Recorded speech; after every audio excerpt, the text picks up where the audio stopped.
The old leather of my favorite armchair creaked as I leaned forward, the morning sun painting stripes of gold across my living room floor. I'd been fiddling with the little black rectangle my grandson Leo left on my kitchen table after his last visit. "It's a digital voice recorder, Grandpa," he'd said, his smile not quite reaching his eyes, "from my journalism class." My thumbs, thick and calloused from a lifetime of ranch work, felt clumsy on the tiny buttons. I finally found the one marked play. At first there was just the rustle of fabric, probably in a pocket. Then a voice I didn't recognize, cold and sneering, slithered out of the speaker. "Think you're something special, Leo? Writing your little stories?" My spine went rigid. That was my boy's name. There was a scuffling sound, the sickening thud of a body against metal lockers.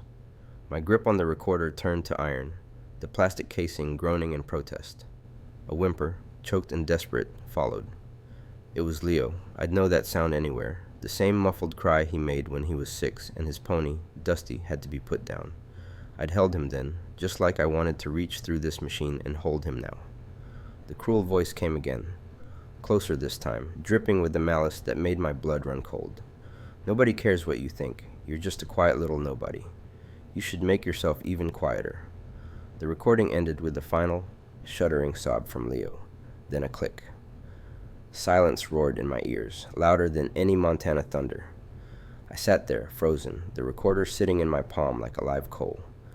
I looked down at my hands, these weathered tools that had broken horses, mended fences, and cradled my children. They were trembling. They were tightening around this little device, this proof of a cruelty I hadn't seen coming.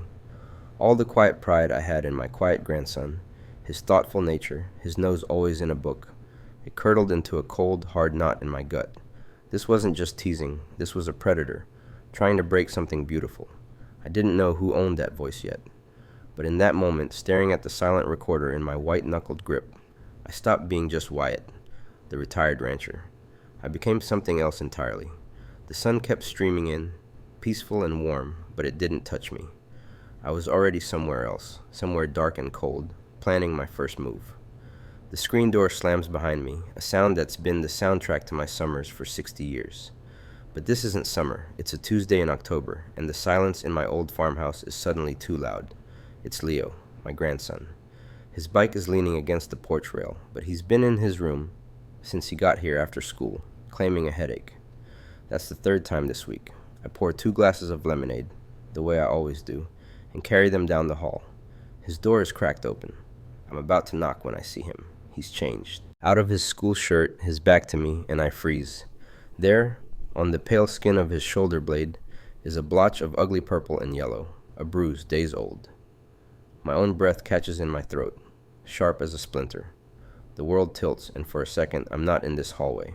I'm 8 years old. The memory hits me like a physical force. The smell of chalk dust and coal oil from the stove in the old one-room schoolhouse. The feel of the rough-hewn wooden floor under my thin knees. I'd forgotten my reader. Again, old Mr. Granger, his breath smelling of bitter coffee, didn't believe in forgetfulness. He believed in the hickory switch he kept on his desk. "Hold out your hand, Wyatt," he'd said, his voice quiet, which was always worse than yelling. The sting was bright and hot, a pain you had to swallow down with your pride. You never cried. You just learned to hide the red welts from your mama, making excuses about tripping in the gravel yard. "Leo?" He jumps, yanking his t-shirt up. When he turns, his face is a careful, blank mask. "Hey, Grandpa, just changed my mind. Feeling better." I set the lemonade down on his dresser, the glasses clicking too loud in the quiet. "That's a nasty-looking trip you took," I say, keeping my voice easy, nodding toward his shoulder. "Schoolyard gravel get you?" His eyes, so much like his father's, dart away. "Basketball. Went up for a rebound and got knocked into the bleachers. It's nothing." He recites it too perfectly. I know that script. I wrote one just like it, 70 years ago. The hollow feeling in my gut solidifies into a cold, hard knot. This isn't basketball. This is the look of a boy who's learning how to make himself smaller, how to fold the hurt inside and pretend it's not there. I don't push. I just pat his good shoulder. "Well, you drink that. Lemonade's good for what ails you." Back in my kitchen, I stare out at the empty field behind the house. The schoolhouse is gone now, fallen in on itself years ago. But some things, it seems, don't stay buried. They just find a new face, a new name. Leo's trying to hide his bruises, just like I did. And seeing it now, in my own grandson, it lights a fire in me I thought had gone cold. A protective, furious heat. I just need to figure out who the new Mr. Granger is. The bell for lunch had just rung, but I wasn't heading to the cafeteria. My feet carried me straight to the auto shop bay, the smell of grease and gasoline hitting me like a wall. Leo was under the hood of an old Civic, his shoulders tense even from behind. "Leo," I said, my voice flat in the echoing space. He flinched, then slowly straightened up, not meeting my eyes. He wiped his hands on a rag that was already black. "Not now, Wyatt." "Yes, now." I stepped closer, blocking his path back to his tools. The digital voice recorder felt like a brick in my backpack. The locker, the slurs, the accident with my bike chain. It wasn't random. Who was it? He shook his head, focusing on a spot on the concrete floor. "You don't get it. Just let it go. It'll stop if you just ignore it." "It hasn't stopped." The words burst out of me, louder than I intended. "My stuff is still getting trashed. Someone keyed snitch into my locker door this morning, Leo, so tell me, right now." For a long minute, the only sound was the distant hum of the school's HVAC system. Leo's jaw worked. He looked scared, truly scared, and that just made me angrier. Finally, his shoulders slumped, all the fight draining out of him. "It's Clint," he whispered, the name sounding like a curse.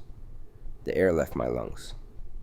Clint, the star quarterback, student council president. His dad's a town councilman, of course. The golden boy who could do no wrong. He saw you talking to Marlene after school a few weeks ago," Leo continued, his voice gaining a desperate, rushed quality. "He thinks you're gathering stuff on people." "On him. He said you needed to learn your place, that the new kid shouldn't poke around." It all clicked into place with a sickening clarity. My friendly chats with the school secretary, Marlene, who knew everything about everyone. Clint must have thought I was digging for dirt. Leo grabbed my arm, his grip tight. "Listen to me. You cannot do anything. Do you understand? If you go to the principal, if you even look at him wrong, it gets worse. For you, for me, for anyone near you. He runs this school. His family runs this town. Just keep your head down. Please, Wyatt." He was pleading with me, his eyes wide with the fear I'd never seen in him before. It wasn't just about detention or suspension. This was a fear of something deeper, more permanent. I pulled my arm back slowly. I had my name, Clint.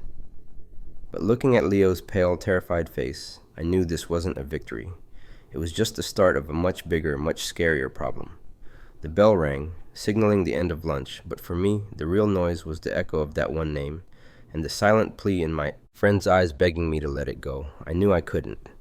The fluorescent lights of the principal's office hummed like trapped insects.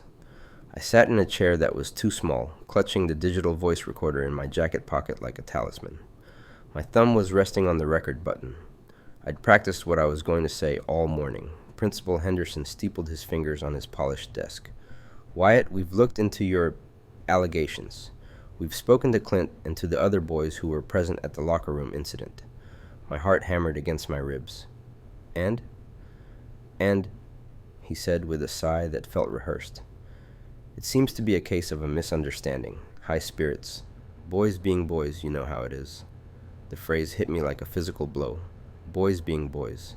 It made the shoves into lockers, the stolen homework, the whispered threats in the hallway sound like some kind of nostalgic rite of passage instead of what they were, a campaign.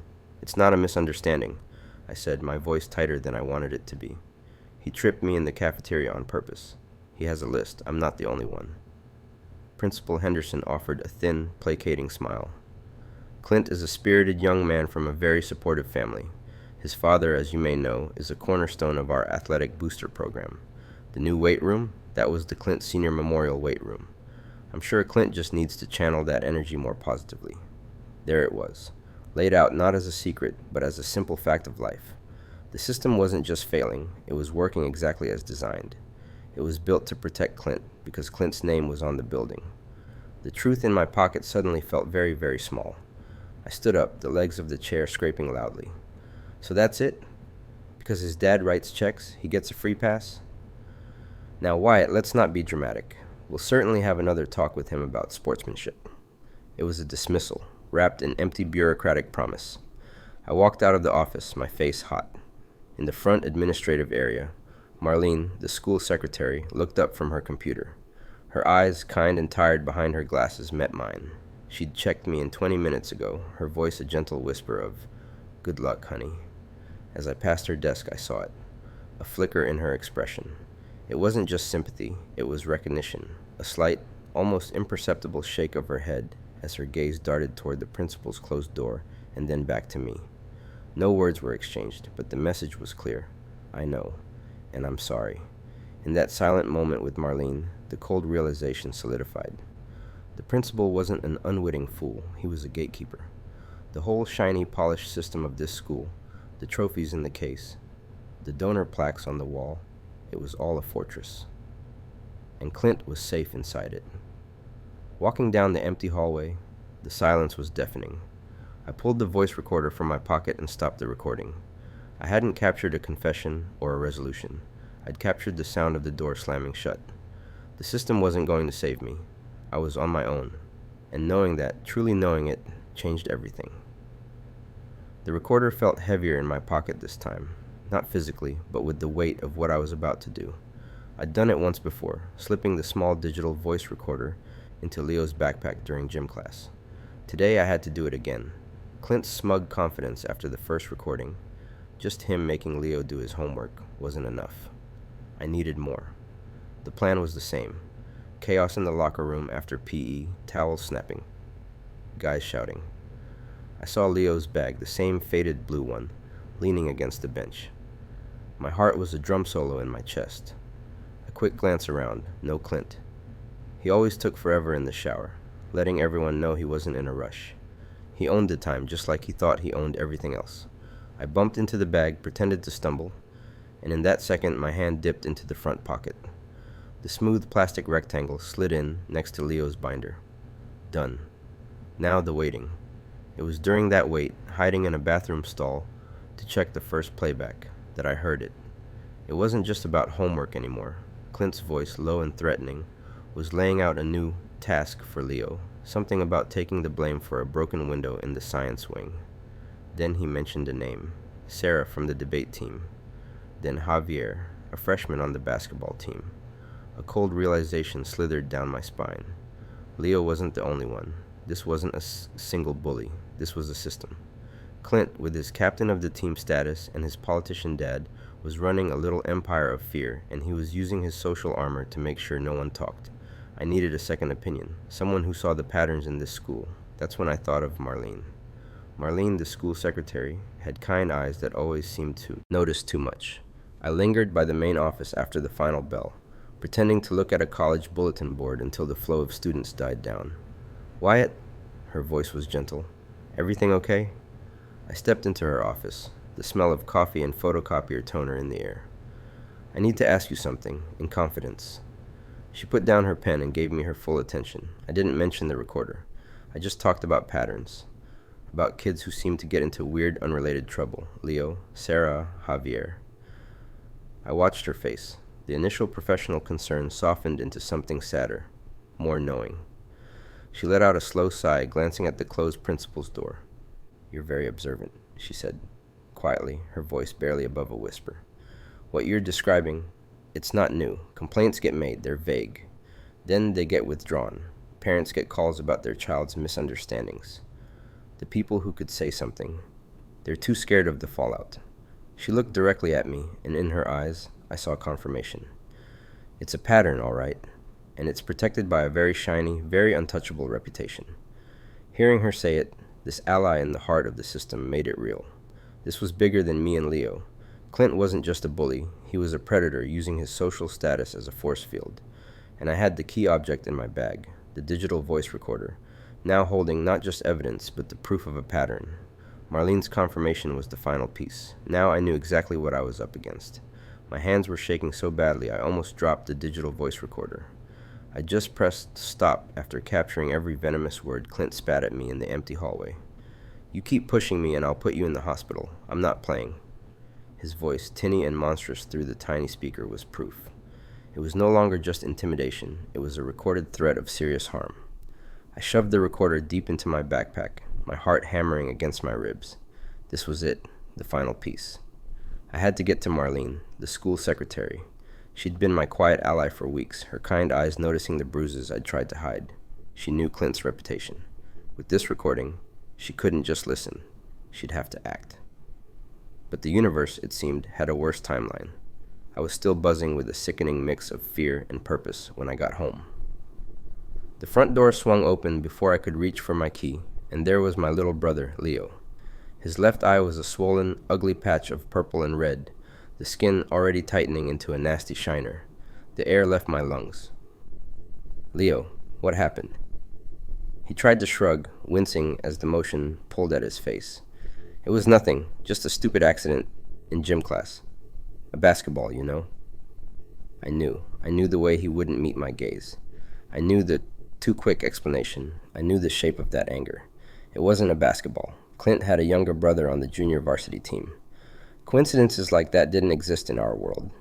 Looking at Leo's face, the recording in my backpack suddenly felt heavy as a brick. This wasn't just about me anymore. Clint's threats weren't theoretical. The violence was spreading, and it had landed on my brother. A basketball to the face today. What was it tomorrow? For Leo? For me? The plan to wait, to build a perfect case, evaporated. The cold, tactical part of my brain shut down, replaced by a clear, burning certainty. I had to act now. Marlene was my only shot. If I went to the principal without her, it'd be my word against the star athletes. But with her backing, with this digital proof, we had a chance. I put a hand on Leo's shoulder, careful to be gentle. "Go put some ice on that." My voice sounded strange, calmer than I felt. "I've got to go back to school. I forgot something." He looked at me, confused, but nodded. As he trudged toward the kitchen, I shouldered my backpack, my fingers curling around the shape of the recorder inside. Clint had drawn a line, and he'd crossed it. He'd brought my family into it. The recording wasn't just evidence anymore. It was a weapon, and I was going to use it before his threats became a reality we couldn't come back from. The digital voice recorder felt heavier than it actually was in my backpack as I walked through the empty school halls after the final bell. Clint's smug voice, confessing to everything from the vandalism in the auto shop to cheating on his history final, was trapped inside that little black device. But one copy wasn't enough. If this was going to work, I needed insurance. I slipped into the school library, where the old public computer and printer were tucked away in the back corner. My hands were a little shaky as I plugged the recorder into the USB port. I'd never done anything like this before. With a few clicks, I uploaded the audio file and sent it to print the transcript. The printer whirred to life, spitting out page after page of our damning conversation. I made 5 copies. Then I emailed the audio file to myself, to Marlene, and even to my mom's work email, a digital paper trail Clint couldn't destroy. My next stop was the main office. Marlene, the school secretary, looked up from her desk, her kind eyes immediately full of concern. "Wyatt, everything okay?" "I need your help," I said, my voice low. I slid one copy of the transcript across her desk. "I need a meeting with Principal Harris, the superintendent, and as many school board members as you can get, today, before the football game." She scanned the first page, her eyes widening. Without another word, she picked up the phone. "Janet, it's Marlene. We have a situation that requires immediate attention before the board meeting next week." "Yes, it's about the Barton Scholarship and the starting quarterback position. We need everyone in the conference room in 1 hour." She worked the phones like a general, calling in favors and emphasizing the urgency. I waited, my heart pounding against my ribs. In 45 minutes, she had them all coming. The conference room was cold and smelled like lemon cleaner. I stood at the head of the table, facing Principal Harris, Superintendent Lloyd, and 3 stern-looking school board members. The Friday night football game, the biggest of the season, started in 90 minutes. Clint was already probably suiting up, thinking he'd won. "Thank you for coming on such short notice," I began, placing my stack of transcripts in the center of the table. "What I'm about to play concerns the integrity of the Barton Scholarship, the football team, and this school's honor." I pressed play on the recorder. Clint's voice, clear and arrogant, filled the silent room. "Old man Jenkins never even checks the tool inventory." He bragged about the vandalism. The teacher's password was easy to guess. He admitted to changing grades. I watched their faces transform from polite curiosity to shock, then to grim anger. The evidence was undeniable. As the audio finished, I distributed the transcripts. "The starting quarterback and scholarship recipient is a fraud," I said, simply, "and he needs to be stopped before he represents this school on that field tonight." The room was dead silent for a moment, save for the rustle of paper. Then Principal Harris stood up, his face set. "The team captain needs to be informed. Now." The plan was in motion. The game was about to change before it even began. The air in the school board meeting room was thick, heavy with the scent of old coffee and cheap carpet. I stood at the front, my palms slick against the small plastic rectangle in my hand, Marlene's digital voice recorder. Across the room, Clint sat beside his father, a smug, untouchable statue in a pressed suit. For months, that look had been my prison. Not tonight. I'd spent weeks planning this, ever since Marlene, the school secretary with kind eyes and a spine of steel, slipped me the recorder after hearing Clint's threats in the office. "Evidence, Wyatt," she'd whispered. "Sometimes the truth needs a microphone." Now the room was packed. Parents, teachers, even the local paper. Clint's father, Mr. Thorne, was on the board. This was their kingdom. Or it had been. The principal finished his dry report on budget allocations. I didn't wait for an invitation. I walked to the public comment microphone, my boots echoing in the sudden quiet. "My name is Wyatt," I said, my voice surprisingly steady. "And for the record, this is about accountability." I saw Clint roll his eyes. His father leaned forward, a shark sensing disturbance. I held up the recorder. "What you're about to hear is one conversation. There are others." I didn't elaborate. I just pressed play. And then his voice, Clint's voice, filled the dead silent room. It was crisp, digital, and utterly damning. "You think anyone's going to believe you? My dad owns this town. You're nothing. I'll make sure you're nothing." It was followed by a specific, vile threat about sabotaging my college application, a scheme he'd bragged about in detail. A collective gasp rippled through the audience. I saw teachers I respected stiffen. I saw parents turn to stare, not at me, but at Clint. Clint's face drained of all color. The smugness shattered, replaced by raw panic. His father was on his feet instantly. "This is an outrageous invasion of privacy. A fabricated—" I pressed stop. The silence returned, but now it was a living thing, charged and electric. "The date and time are digitally stamped," I said, cutting Mr. Thorne off. "The other recordings include conversations with witnesses he tried to intimidate. The evidence is submitted to the principal and the school board's ethics committee." I looked directly at Clint. He wasn't looking at me anymore. He was staring at his own hands, folded on the table, as if he'd never seen them before. The illusion was broken. The room had seen the man behind the curtain, and he was just a scared kid with a cruel tongue. The undeniable truth was now hanging in the air, heavier than any gavel. It wasn't about winning anymore. It was about the silence after the recording ended, a silence that finally, for the first time, belonged to me. The silence in the school auditorium was so thick I could feel it pressing against my eardrums. I stood off to the side, Marlene a steady, reassuring presence beside me. As the school board members filed back in, my hand was clenched so tightly around the digital voice recorder in my pocket, I thought the plastic might crack. This little device held everything: Clint's sneering threats, my own shaky voice, the undeniable proof. The board president, Mrs. Gable, adjusted her glasses. She didn't even sit down. "Having reviewed the evidence presented," she began, her voice clear and carrying to the very back of the room, "and heard from multiple parties, this board has reached a decision." I stopped breathing. This was it. "Effective immediately," she said, her gaze sweeping over the crowd of parents, teachers, and a few brave students. "Clint Ridgway is suspended from all school activities, including his position on the varsity football team, pending a full disciplinary review."